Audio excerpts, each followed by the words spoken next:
ようございます。カッキーチャンネルです。今日の波は胸肩ぐらいの波が割れております。潮が引いてきて、朝よりも、結構切れてきてますんで楽しめるのかなと思います。で、海の状況はこんな感じです。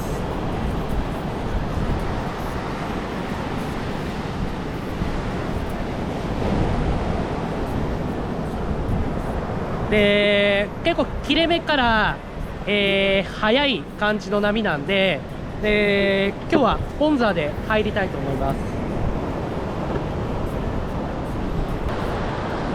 ボンザー5になります。キャンベルブラザーズのボンザーです。で、サイズは 6.4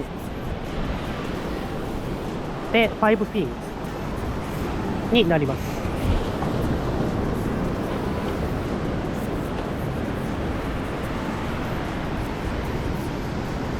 で、ボンザーはなんといってもこのコンケーブが特徴的です。すごい速いです。で、今日はちょっとフィンボックス、フィンの位置を少し後ろにしようかなと思います。はい。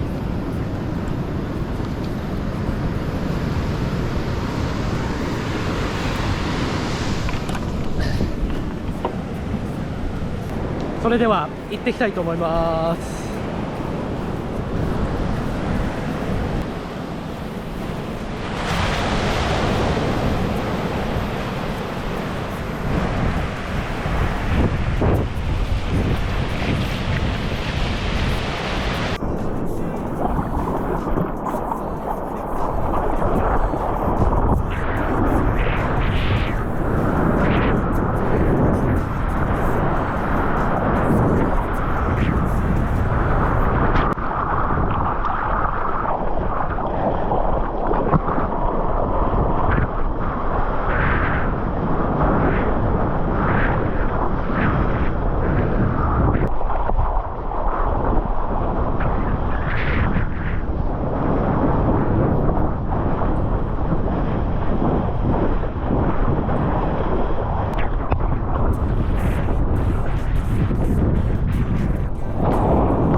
たまにセットでいい波が入ってきます。